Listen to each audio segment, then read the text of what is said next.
S மக்களே, nomination process முடிஞ்சது. First யார் யார் நாமினேட் ஆயிருக்காங்க அப்படின்னு சொல்லி நம்ம பார்த்துடலாம். 9 பேர் நாமினேட் ஆயிருக்காங்க. பார்வதி, திவாகர், எஃப்ஜே, கம்ருதீன், அரோரா, ரம்யா, அப்சரா, கெமி, சபரி இவங்க எல்லாரும் நாமினேட் ஆயிருக்காங்க. ஆக்சுவலாக ஒருத்தருக்கு ஓட்டு விழுந்ததை கூட இந்த தடவை வந்து நம்ம பிக் பாஸ் நாமினேஷனில் எடுத்துட்டாரு. ஏன்னா 2 ஓட்டுக்கு மேலே தான் எடுக்கணும் அப்படின்னு ஆச்சுன்னா பார்வதி, திவாகர், கம்ருதீன் அந்த மாதிரி ஒரு 2-3 பேர் மட்டும் தான் விழுவாங்க. அதுக்கு மேலே விழுந்திருக்க மாட்டாங்க. ஸோ ஒரு ஓட்டு விழுந்தாலும் பரவாயில்ல அப்படின்னு சொல்லி எல்லாரையும் தூக்கி இந்த தடவை உள்ளே போட்டுட்டாரு.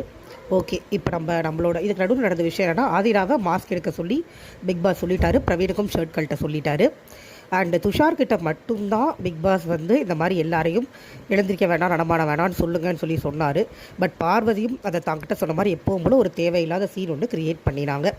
இந்த நாமினேஷன் ப்ராசஸ்க்கு முன்னாடி சூப்பர் டீலக்ஸ் டீம்லேருந்து யார் தப்பிக்கணும்னு சொல்லி ஒரு 3 பேருக்கு ஃப்ரீ பாஸ் கிடைக்கும் இல்லையா, அந்த டிஸ்கஷன் ஒன்று நடந்தது. அந்த டிஸ்கஷனில் வந்து திவாகர் அண்ட் வினோத் 2 பேருக்கு நடுவில் ஒரு கான்ஃப்ளிக்ட் வந்தது. திவாகர் வந்து வினோத் ஃபேஸ் பண்ணட்டும் அப்படின்னாரு. வினோத் வந்து நான் ஒரு வாரம் ஃபுல்லாக சூப்பர் டீலக்ஸில் இருந்திருக்கேன், போன வாரம் அந்த நாமினேஷனை விட்டு கொடுத்துட்டேன், இந்த வாரம் எனக்கு அது வேணும் அப்படின்னாரு. ஸோ 2 பேரோட பாயிண்ட்டும் வேலிடாக இருந்தது. இதுக்கிடையில் ஃபஸ்ட்டு பார்வதி எனக்கும் வேணும்னு சொன்னாங்க. அதுக்கப்புறம் என்ன நினச்சாங்கன்னு தெரியல. அவங்க ஆக்சுவலாக நம்ம உள்ளே போயிடலாம், நம்ம நல்லவங்க மாதிரி நடிச்சு எப்படி வாங்கிடலான்னு ஒரு கான்ஃபிடன்ஸில் எடுத்திருப்பாங்கன்னு தோணுது. ஸோ அவங்க வந்து நான் போய்க்கிறேன் நாமினேஷன்லன்னு சொல்லிட்டு இதை ஒரு மாதிரி செட்டில் பண்ணி அவங்க தான் செட்டில் பண்ணி விட்டாங்க.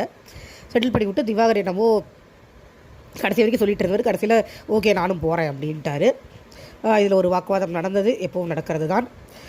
அதுக்கப்புறமா நாமினேஷன் ப்ராசஸ் முடிஞ்சதுக்கப்புறமா நாமினேஷன்ஸ் அனௌன்ஸ் பண்ணினாங்க. இதில் என்னோடய ஓட் வந்து யாருக்கு இருக்கும் அப்படின்னா, மேபி அப்சராவுக்கு போடலாம். வேறு யார், ஒரு நிமிஷம், ஆர் சபரி, இவங்க 2 பேரில் யாராவது ஒருத்தருக்கு என்னுடைய ஓட்டு இருக்கும். அப்சரா இது வரைக்கும் தவறாக எதுவும் பண்ணலை.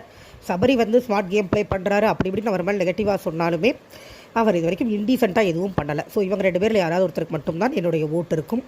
மற்றவங்க எல்லாருமே கொஞ்சம் கஷ்டம்தான். முக்கியமாக பார்வதி, திவாகர், எஃப்ஜே, கம்ருதீன் இவங்க 4 பேருமே வீட்டில் இருக்கிறதுக்கு தகுதி இல்லாதவங்க. ஸோ இவங்க 4 பேரில் யார் போனாலும் நம்மளுக்கு ஓகே தான். இதை தவிர வேறு யாராவது அதிகமாக கண்டென்ட் கொடுக்கல அப்படின்னு அப்சரெல்லாம் எடுத்தால் அதெல்லாம் சரியாக இருக்கும்னு எனக்கு தோணலை. ஏன்னா கண்டென்ட் கொடுக்கணும் தான், பட் கண்டென்ட் கொடுக்கறது மட்டும் பிக் பாஸ் இல்லை. இப்போ ரீசெண்ட் டைம்ஸில் பிக் பாஸ் அப்படி ஆயிடுச்சு. பட் என்னுடைய பார்வையில் வெறும் கண்டென்ட் கொடுக்கறது அப்படிங்கிறது பிக் பாஸ் இல்லை. அந்த கண்டென்ட் எவ்வளோ டீசெண்டாக கொடுக்குறோம், எவ்வளோ தரமாக கொடுக்குறோம், மக்களுக்கு எவ்வளோ என்டர்டெய்னிங்காக கொடுக்குறோம், அதே நேரத்தில் மக்களுக்கு கொஞ்சமாவது நம்மளோட எப்படி வாழ்கிறதுங்கிறது நல்லது எப்படி சொல்லித்தரணும், நல்லது இன்ட்ரெஸ்டிங்கான முறையில் எப்படி சொல்லித்தரதுன்னு பார்க்கலாமே ஒழிய சண்டை வருது, சண்டை க்ரியேட் பண்ணுறாங்க அதுக்காக அவங்களுக்கு வந்து நம்ம ஓட்டு போடணும் அப்படிங்கிறது எனக்கு சரியாக தெரியல. நீங்கள் யாருக்கு ஓட்டு போடுவீங்கன்னு கீழே கமெண்ட்டில் ஷேர் பண்ணிக்கோங்க, சப்போர்ட் பண்ணுங்கள். தேங்க்யூ.